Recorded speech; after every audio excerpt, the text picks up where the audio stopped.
You're listening to the AFTERBUZZ TV Network, now the largest new media platform on the web, and your #1 source for after-show entertainment. Very good, Dean.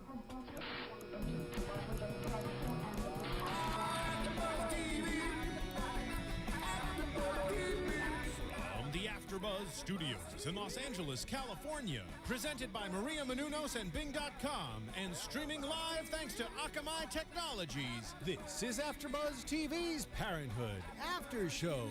We'll break down tonight's episode and get you all the latest news and gossip. And now, another post-game wrap-up show for your favorite TV show. It's AFTERBUZZ TV's Parenthood After Show. May God bless and keep you always. I love this intro. I want to learn how to play like a guitar. Just play it right now. Air guitar. I mean, come on. Yeah, I don't know. Those are the completely wrong rounds. Hello, everybody. Being is for doing. We are here doing Forever Young Parenthood Season 5, Episode 3, Nipple Confusion. I am your host, Marisa Serafini, and with me, I have my partner in crime, Tiona Hobson, and I just looked at the name of the episode and started laughing because you said nipple. What are you, 12? I'm a 12-year-old boy. Okay. Yes, it is called Nipple Confusion for many reasons, but we'll get there. I'm so glad. Like the dorm room. Okay, sorry. Just all. It's all coming. I just watched the episode, so now it's all like making sense. All the nipples involved. You had time to process. Yeah, having time to process. All right. Sorry, it's late. I wonder how many times you can say nipple without you laughing tonight. There we go. There we go. All right, so let's just get into this episode. Christina and her campaign. We have Heather, still being that assertive boss. We got to do this, we got to do that for your campaign. But she ends up spending a lot of Christina and Adam's money.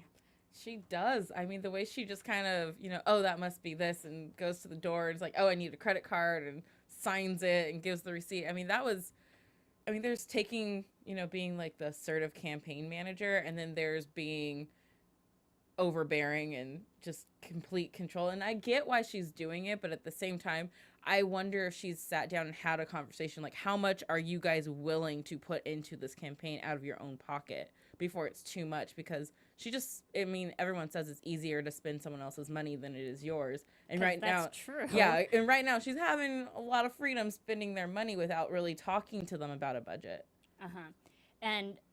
But my thing is, when you're going into a campaign, Christina knows all of this, or at least she should know that before you start, you should always have a sit-down meeting, be like, budget, this is how much we're going to spend for here, this is where you're going to allocate your money.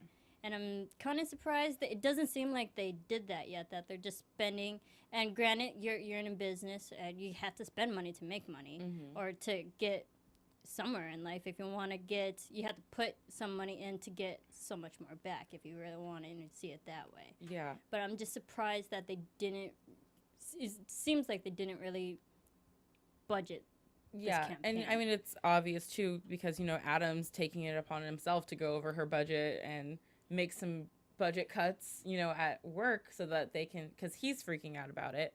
I think that it's something, like she said later on in the episode, she did kind of, has this whole I beat cancer's butt kind of mentality, so she did just jump into it without really thinking things through. And this is something that it's still not too late, that they can still go back and be like, okay, like, let's involve everyone and like get everyone on the same page is what they need to do, especially with finances, because like Adam's major concern is, like, this is all coming out of their pocket right now. They're not being reimbursed for anything yet.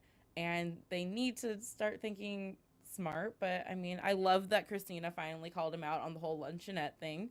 Yes, and I was just going to bring that up. What do you think of Adam kind of inserting himself into the budget? Granted, it is his money, too. I think it was right that Adam stepped in and be like, we're overspending. We need to look over everything. But what do you think of Christina's reaction to Adam kind of inserting himself and then kind of accusing him, you're not really with me. You're not supporting me. I could see both sides. I understand why Adam did it, because that is Adam. Adam is a businessman, so he always has to have a plan. He likes things worked out ahead of time, and he likes to be organized. So, and Christina knows this about her husband, so she knows that him doing this isn't really that outside of his character, and it's nothing new for her to hear. But I think what just stings her more is that, you know, this is very rushed. And while she's still already not, she's not feeling support from him. So him doing this behind her back just kind of makes her feel Another even. jab. Yeah, it's another jab at her because she's taking things more personally because she already knows that he's not really in this 100%. And then you're going behind her back and going over her finances. It's like, okay, cut me a break. You know, I know there are some things that are being done the wrong way, but support me still and it will be better. Yeah, and we saw Adam's previous job. He used to be a manager for Tina's shoe business and whatnot. He had to deal with managing money and finances and stuff. So it's actually Adam's character to really just insert and be like, hey, something's wrong here with finances. I'm going to help. Exactly. And like I see Adam's point of view, like he wanted to do it for Christina. And he had good intentions, but unfortunately, Christina kind of turned around and be like, "You're not helping me. You're against me." He definitely meant for this to be a nice gesture. He thought he was helping out a little bit more to relieve some of the tension and all the spending that was happening. Of course, it didn't quite go, but I mean, like I said, I'm so proud of Christina for bringing up the luncheonette because that's something I've been saying. You know, she was so supportive, and they were spending all this money when that was getting started and not getting anything in return. And it has ended up working out, so this can still work out. So I was very, very happy that she finally said, you spent a bunch of money, like 10 times more on the luncheonette, and I supported you through all that when we were having financial issues. Yeah. And so it just goes to show that they both still are kind of like there with finances. But I loved how at the end of the episode, the kind of resolved to be like, all right, I'll let you spend as much as you need, and then he kind of begrudgingly hands his credit card over, and Christina's like, give her the whole wallet. I was like, yes, like card here, then just take the whole wallet. It's like, yes, way to guilt your man into getting what you want, girl. And then did you catch her line? This is better than sex. Yes. That's so great. I don't know about that, but that's awesome. So that was funny. So hopefully we don't really see any more financial problems, but maybe we'll see more problems that are sure to come up throughout this campaign. And I want to see more of Heather because she's around, but she's not really, you know, we don't really know that much about her yet still. And so I really want to see more of where her character is coming from so that I know if she's, you know, just a beezy or she's just an assertive person. Yeah.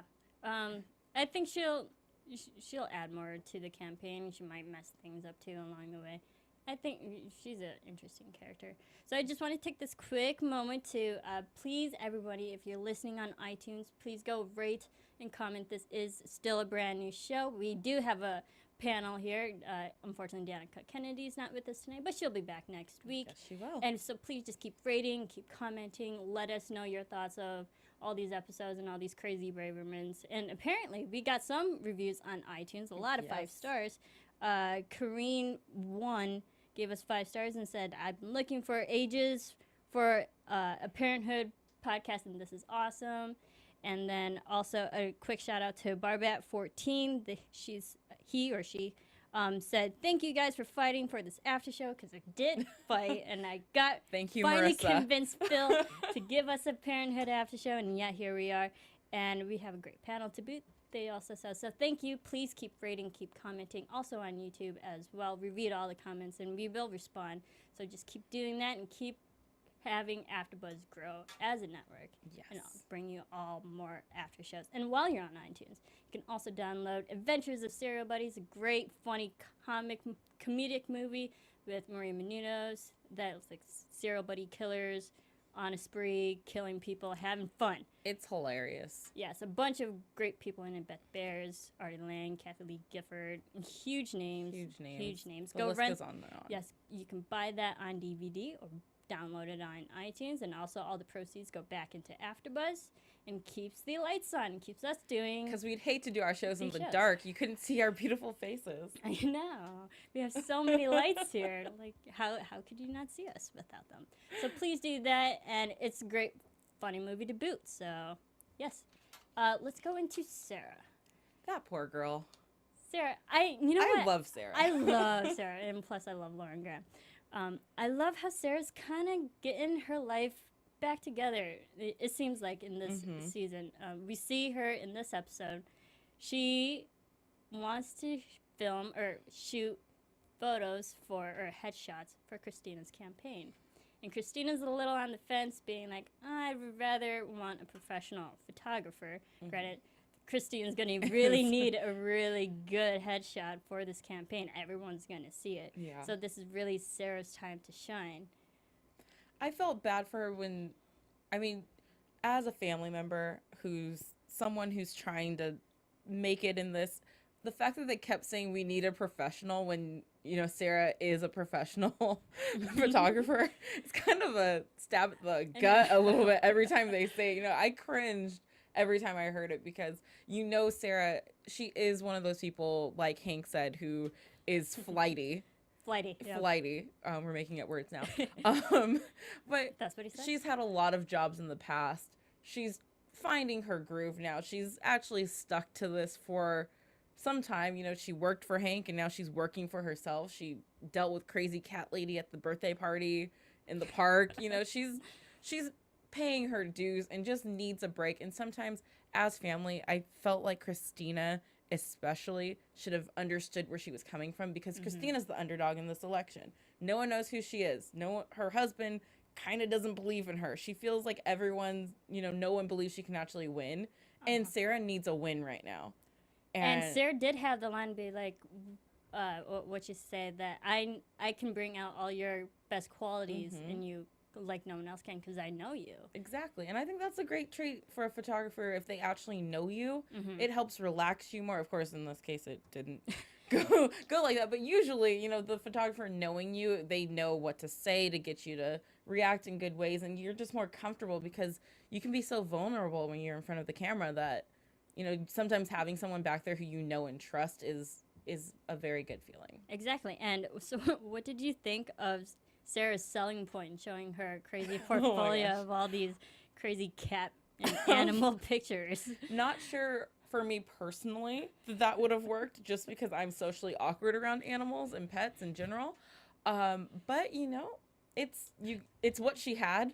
So you gotta show what you got sometimes. Yeah, but she did sell it. And there was lines like the dog tongue and this cat was cross-eyed. But I was able to capture their personality, you know, those fun moments. And then I was like, oh, okay, that's actually a good selling point. Yeah. Like, you wouldn't think that when you say, like, oh, this is kind of a hot mess in these pictures. But you need to look past what's on the surface, be like, oh, this one seems fun, this one seems outgoing, and that's what Sarah sold Christina, and be like, I can bring that out in you in your headshot. And I mean, if you can bring it out in an animal, I think you can bring it out in a human who actually speaks English to you and, you know, can actually communicate better than pets. Maybe, I don't know. Yeah, and Sarah also went up to Adam before all of this and saying that the Wi-Fi is out. How funny was that? But then Adam saying, have you actually worked with human beings on a photo shoot? Which I think that's actually a good point. We see at the beginning of season 4, when she's first starting her photography job with Hank, that she helped with that family photo shoot. So there have been moments here and there. Granted, she hasn't done it by herself, from what we're led to believe, but she has worked in a professional environment, so she can pull it off. Yeah, and she did a great job. The photo that they ended up getting, it was actually a really nice photo. It was strong, it was confident, it was exactly what they needed. The photo shoot itself was kind of a hot mess. Chaotic. I was having anxiety watching it with everyone talking. I wanted her to kick everyone out the room. Yeah, and just have her and Christina. There really was no need to have Max there and the baby. Granted, that also helped bring out Christina's personality. She is running for education, for family reforms and whatnot. So I did kind of like that they were there, but they weren't needed. It was just too chaotic. And building that chaotic environment just shows we're expecting a really bad picture from Sarah, but it actually turns out to be really good headshots. Yes, and sometimes, you know, in the middle of a storm, you can find that one gem that comes out, and they got it. And Hank even approved, so... Yeah. That's even better. Sarah goes to Hank to borrow all the equipment. I did like how they had, like, real photography equipment. There was a light meter and all there. So, like, I don't know. That's just me Marisa's nerding out. Me nerding out. Sorry, I went to film school. All right. And then, so, I like the headshots. Christina, yeah, it could really... Hopefully this... I mean, she just needs that, Sarah needs that one shot, and her getting credit for taking Christina's photo could open up a lot of business. Mm-hmm. If people see that and are like, oh my gosh, I want to have my photographer be the same as the mayor's. Could open a lot of doors. Yeah, it really could, and get her name out there and build her career. And update her website so it's more than just pets. Absolutely. Not that taking photos of pets is bad. No, we're not saying that. Of course not. So let's talk about Sarah's son, Drew. Oh, God. Away at college, having the typical roommate problems. I mean, I didn't have dorms, but I had roommates in apartments. And to have, when you're inviting other people into your own private place, you're supposed to be there enjoying yourself, working on your own personal stuff. And then when you have someone else come in and disturb that, that's offsetting. It is. And having roommates who bring people back constantly is annoying. I know in college I had some roommates who were like that, and I never got a sock on my door because I think they knew better. Because you can take that somewhere else. But I felt bad for Drew because he's such a quiet boy. He's not really confrontational at all, and his roommate's just kind of fast talking his way around it. And I didn't go to a school that had lacrosse, so I don't know how big of a sport that is, but he was pulling chicks, and I was like, really? Yeah. Okay. I thought it was interesting how they paired Drew, who's such a timid, shy guy, with this jock that's outgoing, very rude, and really doesn't have the great social manners that a person should be raised with. Yeah. And I liked how they paired those two and just had this major contrast and difference. I was kind of hoping that Drew would figure the problem out on his own. I didn't necessarily want Amber and Ryan to have to get involved in it, because I kind of thought it would have been a great moment for Drew to, I mean, this can still happen too, for him to really get some of his roommate's traits and his roommate to get some of his. Like, they can learn from each other a lot, because they are so different, and their qualities could be a great friendship one day. It could, and I agree with you. I wish Drew would have stood up for himself, because when you're away at college, this is the time where you're supposed to find yourself. You're supposed to figure out how you deal with everyone else around you. And the fact that he had to go to his older sister kind of for help still shows that Drew hasn't really grown up yet. Yeah, and I felt bad for him because, his sister is so assertive and like a mother that, he really didn't have a choice once they found out. She just stepped herself. Her and Ryan were just like, oh, we got this. We're just going to have a talk with him. It's going to be fine. So you really didn't have a choice in the matter, but I still wish that before he had gone there, he really just lost his cool with the roommate and really blown up at him. And if that didn't work, then having Amber and Ryan come in would have been. I mean, as much as we would have liked to see that, that's really not true to Drew's character. Yeah. We know he's the shy, timid guy, and that he won't stick up for himself. So we're just waiting for that moment where he does really shine. Yes, and because, the quiet ones are always the ones you have to look out for, because it's like a ticking bomb waiting to go off. And one of these days, he has to, but I do something to stand up for himself. Exactly, but I admit, because I was very much like Drew in high school. Like, I was that quiet person. I would let people walk all over me, and look where I am now. But I loved how Ryan stepped in and be like, that's Sergeant. Yes.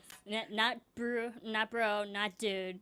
And that kid, that roommate, just constantly called Drew bro and dude. I'm like, that's kind of rude. Yeah. I mean, and I know some people who always say dude and bro, but that's really dude. Exactly. Really, dude. Really. I call my dad dude. He loves it.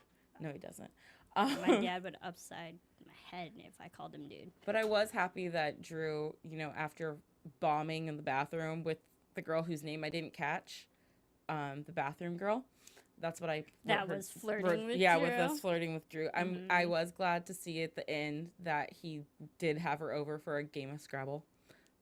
Yeah, exactly. I loved how he kicked the roommate out, and the roommate was like, yep, we're good, we're cool. I think the roommate's a little scared now. And then, yeah, a bit, because you have a sergeant on your side, you should be. But, and then Drew plays board game. You know where that's going to lead to. It's never just a game of Scrabble, kids. No, it's never just a simple board game. I mean, it's college. But It usually involves like strip Scrabble. Just put strip in front of it, and then it's a college game. It's Anyways. a board game. We digress. All right, so Joel and Julia, they're having some problems with Victor, or Victor's having some problems reading. Mm-hmm. They're saying that Victor's reading comprehension, I guess, is a little behind. He's in the 4th grade. He's in the 5th He's grade. in the 5th grade, but he can't even have. He doesn't have the level of a 4th grade reader, and they're concerned about it, and they're kind of saying that they might have to pull Victor back another year to repeat the 4th grade. And this is such a hard thing. I'm not a parent, but I couldn't imagine having to make this choice because, you know, you want your child to succeed. They already have friends. They're, you know, acclimated to their surroundings. And then especially on top of it, you know, his sister's in the 4th grade. So if he were to go down, then they're now in the same grade, and it's hard for him because he doesn't understand. So I would never want to be in their position, and it's a very tough decision to make. And so you can see where the drama comes from within it. And also, Victor, he just went through an adoption in the past year. He's had family troubles, and that kind of reflects in his schoolwork. He probably wasn't at the best schools. Exactly. Either. He probably didn't get the proper education at home as well when he's supposed to be working on homework and whatnot. So I can completely understand why he might be behind in his reading level. Yeah. And Julia's biggest concern is that, you know, she's been working with him all summer. They've been reading every night. She's tutoring him every day, and she's not seeing an improvement. And then you have, you know, Joel. And we have Joel kind of placating to him, not really helping. And this was the same thing that happened all last season with before Victor was adopted too. You had Joel being the easygoing, fun guy, and Julia always had to come down and be the hard hitter. And yeah, she's the bad cop. yeah, and she's the bad cop all the time. So that's a little bit of the reason why her and Victor weren't getting along at first. And now she finally has this relationship with him, and the fact that she can still be impartial to that and make a clear decision. First of all, she's a lawyer, so she's looking at the facts. Yeah, she's looking at the facts. She's leaving emotion out of it. And this is what she thinks is the best thing for their son. And clearly they don't agree on that. Yeah, and we also saw that kind of the same issue with Amber at the very first season when they said Amber might be held back. And look where that happened. So I never was held back or anything, but I know a lot of parents struggle with that. And if their kids are kind of progressing as fast as the other, or at the same pace as the other students, they're going to have those same concerns. Exactly. And I mean, I was literally speech delayed when I was a kid, but I was fine. I wasn't held back or anything, but eventually I progressed like everyone else. He's playing catch up right now, and I think as soon as he catches up, he will then be able to exceed and even probably surpass some of his fellow classmates. It's just hard on him right now because even at the end when he was reading out loud, you could really hear that, you know, he clearly has a lot of room for growth. Is it something that I think hiring maybe another tutor, why not try it? Why not listen to the teacher's plan, you know, take a month and kind of see where he's at after that, if there's any improvement. And sometimes as parents, you can be so close to a situation that maybe the way Julia's teaching him isn't working for him. So you bring in an outside opinion and get a tutor in there. Their method might be a little bit different, and Victor might respond better to it. And also, I think it just goes to having family time, actually learning together, not just by yourself and like singling out one person and having it that way. Sometimes you learn better in groups and learn better as a family. When I grew up, we always had reading sessions and whatnot, and it helped with reading. Like when everyone's there reading the same thing and talking about the same thing, that helps kind of makes someone like learn better because you're around your peers. And Julia talking to Ed, was that his name? Ed. I still have other dad. Ed. What do you think of that? Julia kind of, and it seemed like a moment of weakness where she just blurted out her emotions, her frustrations to Ed. I think it's a sign of where Julia and Joel's relationship is right now. He's clearly not around as much because he's working a lot more, and she doesn't feel like she can talk to him about it because he's not feeling it. You know, he's dead set against it, and she just wants to bounce some ideas off. Do I think it was a little bit of word vomit? Yeah. Yeah, definitely. Definitely. Do I think that she should have stopped after that? Yeah. But she also needs to talk to someone about it. Why she didn't choose to go to family about it. I think that keep it in the circle, you know, go talk to your mom and your dad, see if they had to go through any of those with probably Crosby or someone, you know, not to throw Crosby under the bus, but. Yeah, and again, it's Ed kind of inadvertently inserting himself into Julia and Joel's problem again. And, you know, he remembered a lot about Julia, you know, that she was a lawyer and what she used to work on. So I wrote down in my notes that he's actually a good listener. Or is he? Is he just listening well to her because he likes her and his marriage is in shambles right now too?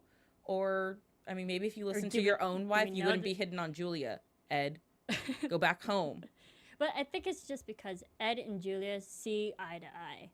And that's where they can just say everything they want together because they have that understanding, that mutual understanding. And Julia don't have that right now. And so that's why Julia's going to Ed, blurting everything that she shouldn't.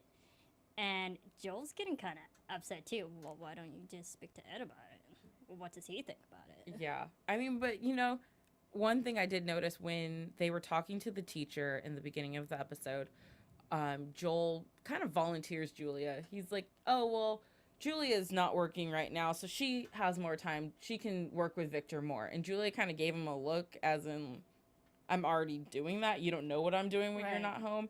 And then when they're talking again, it's kind of brought up again how Julia kind of takes a stab at him because she says, I'm here with him every day. I have a better idea of where he's at. You don't see it. And it brings up, you know, the role reversal that we talked about last week, how Joel used to be the one at home and he never used that against Julia. But now Julia kind of was trying to use it against him, saying that she knew the kids a little bit better. Yeah, and they talked about it. I liked how they touched upon that too.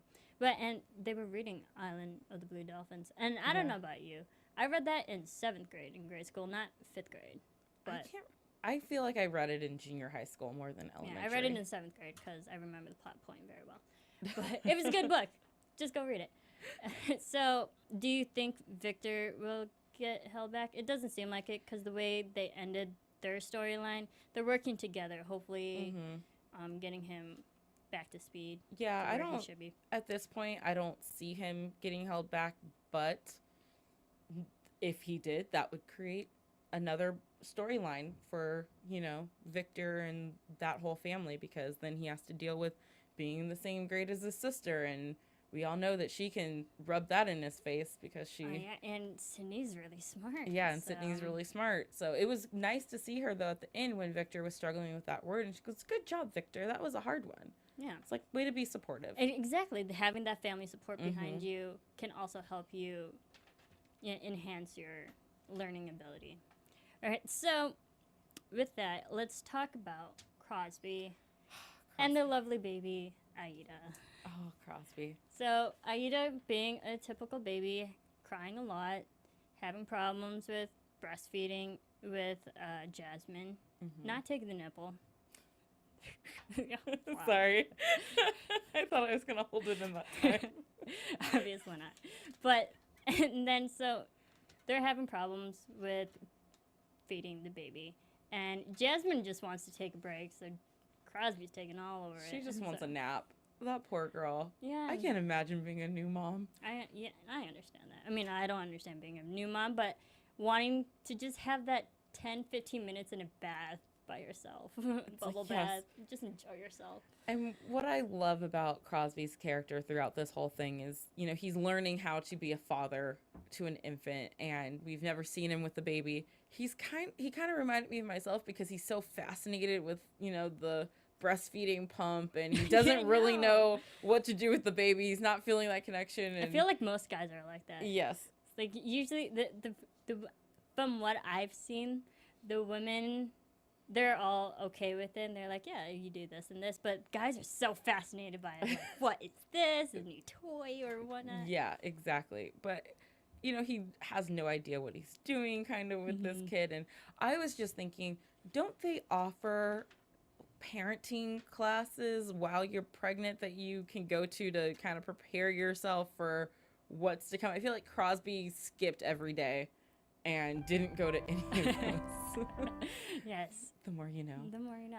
That's true. I mean, but if you think about it, Crosby wasn't there when Jabbar was a baby, so he wasn't there for the whole breastfeeding process. And yeah, that's what I thought. You know, him and Jasmine would go take these classes together, maybe before the baby came, to just prepare themselves, especially Crosby, because he really has no idea what's going on. But I love it. I love watching him. I love that he's such a good dad. He and is. when he was that moment he was feeding the baby near the end, he's like, "Now your mom's got boobs, but I don't."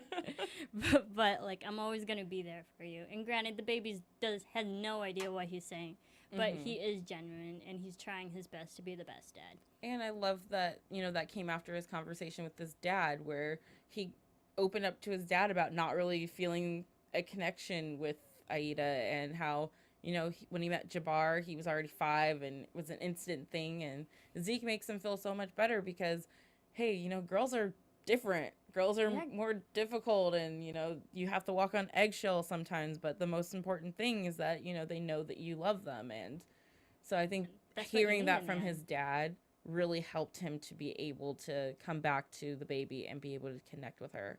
Yeah. Finally. And I love the moment where Crosby and Zeke were in the car, just like playing with the different nipple tops. So it goes to show men are fascinated by it. It's like a whole new world. Matter what age, they are fascinated with boobs and nipples. It's a thing. So, and then speaking of Zeke, him and Camille, they're still on the fence about if they want to sell the house or not. Zeke, he goes out and buys a GTO. Yeah. And Camille knows that, oh no, this is a whole nother year-long project that you brought to prolong this decision that we're thinking of. And you only brought this so you can work on it and keep you here longer. Yeah.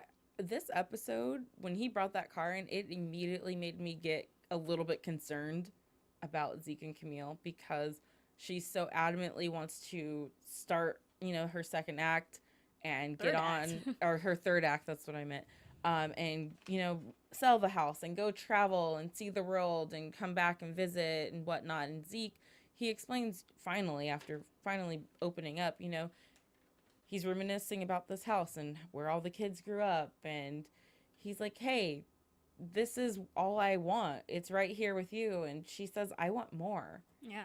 And so that makes me really concerned.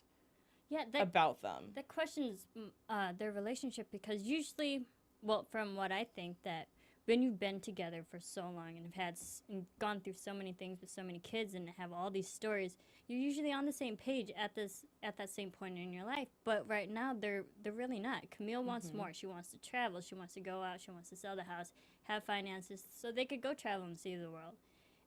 But Zeke just wants to stay in one place. And I think Zeke is being a little bit selfish on this point, because when they were talking, he was in the armed forces, so he's seen the world. He's been to all these places. Camille was so young when they got married and started having babies. She hasn't got to go experience these things. So it's kind of selfish on his end that he doesn't want to go see these things because he's already done it, when his wife hasn't. He should want to go, well, you know what? I haven't seen these things with you.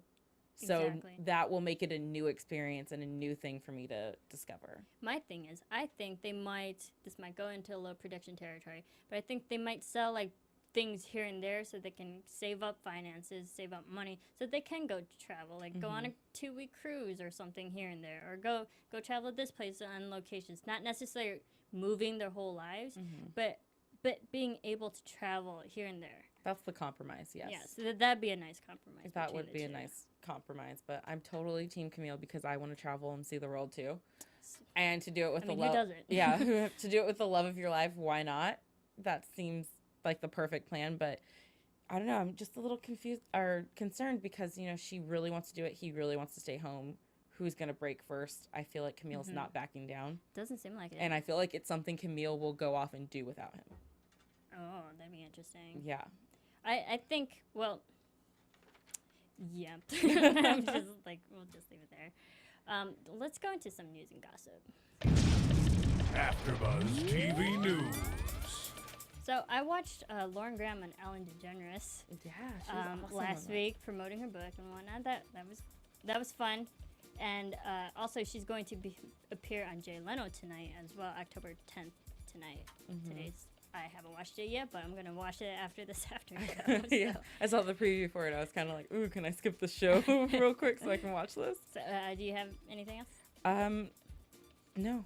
I'm not. All right, I thought I had something, but I forgot to bring it in here, and I can't remember off the top of my head. So I'll report on that next week. And I just gotta say, I did watch the Rugrats Funny or Die video. That was crazy. It's Crazy. dark and twisted, right? Yeah, especially like if you're our generation in the young 20s and whatnot, you would understand the Rugrats reference and how dark and twisted it is.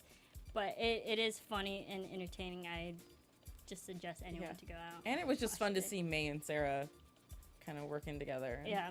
Yeah, because we haven't seen Hattie yet this season. I'm gonna miss she's gonna come back. Yeah. Halloween, Thanksgiving episode. Thanksgiving. You know, they have vacations at school, as Sarah and Lawrence. Yeah. Right. All right, so let's go predictions. And now, your AfterBuzz TV predictions. All right, Tiona, what do you think is gonna happen? All right, so I have written down, I already said this, but I'm very concerned for Zeke and Camille because I feel like you hear about couples all the time once the kids are actually out of the house and it's just them, that's when they realize that they have nothing left in common and the kids were the one thing keeping them together. So I don't want to see them split up, but you do hear about late life separations all the time, and I could see something like that happening just to throw a wrench in the storyline. I also, based on the previews for next week, I can see that Sarah is still struggling to support her daughter's wedding. And I feel like she'll find a way to maybe get uninvited to the wedding, and that would be the worst thing Oh my god. possible for her. That'd be like another mother-daughter separation that Lauren Graham would have with her character. That'd be Yes, terrible. They it would- cannot speak for 9 months. Yeah, that Just would saying. be horrible. And then We cannot have another Lorelai Rory moment. Yeah, we don't need any more of those. And then my last prediction is just I want Drew and Bathroom Girl to hook up Well, because I think he had a rough high school experience with his love life, and he needs a good girl in his life. He needs someone because walking in on your sister and her fiance about to have sex is kind of a cry. Like, yeah, maybe I need someone of my but on that's my sort own. of normal. Like, if you have siblings, I mean, come on. Yeah. I mean, it's typical to me, though. I'm just saying.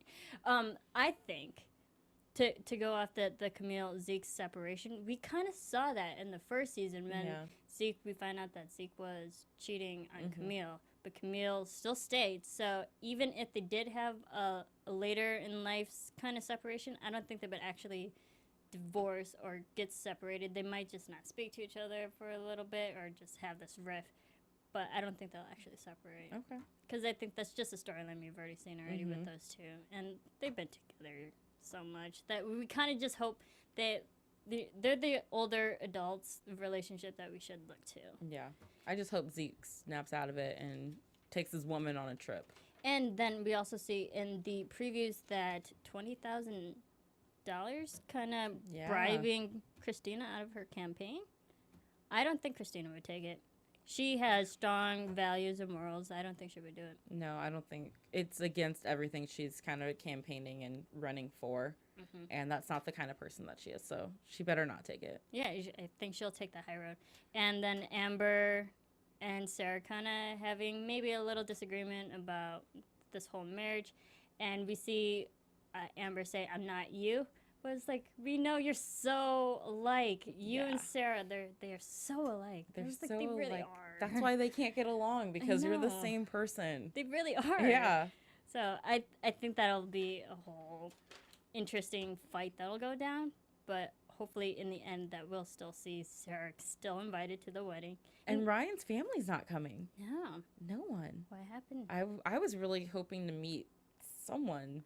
Well, and we also see in last season when Ryan was going through his whole PSTD that he was speaking to Zeke. He wasn't speaking to his family or any friends. So it shows that maybe Ryan doesn't really have any backup support family. And he chose not to go home for, what holiday was that? Christmas? Yeah, he was supposed to spend Christmas with them because, you know, he decided not to go home. Yeah, So clearly there's something going on in his family. Maybe we'll get to see a little bit of that. And if Ryan gets married to Amber, he'll have a whole family to Full of drama. with. Like, don't worry. The Bravermans will make up for his lack of family support system. So thank you, everybody, for listening. Please go on to iTunes, rate and comment. You can follow AfterBuzz TV at AfterBuzz TV on Facebook, Twitter, Instagram. Tiona, where can we find you? You can find me on Twitter and Instagram at the Tiona Hobson. And you have a few other after shows. And you can find me on the Once Upon a Time in Wonderland, Parenthood, and Castle after shows here at AfterBuzz TV. And Vampire Diaries. Well, that was just tonight. What? Well, here and there. And here and there on Vampire Diaries. Boom. There you go. So many shows. And you can follow me on Twitter and on Instagram at Serafini TV. And also on the Glee, Once Upon a Time in Wonderland, this one, and engineering all the other ones behind the booth. So thank you, everyone. Thank you, Phil, for engineering this amazing after shows. And we will see you next week. From Bing.com, executive producers Maria Menounos, Kevin Undergaro, Phil Svitek, and the entire AfterBuzz TV staff, we would like to thank you for listening to the AfterBuzz TV network. To watch or listen to other after shows and post comments or questions, be sure to visit AfterBuzzTV.com. I'm Sir Richard Wentworth, and this has been a presentation of AfterBuzz TV. Buzz you later. The views expressed herein are those of the hosts only and do not necessarily reflect the views of AfterBuzz TV or its owners or principals.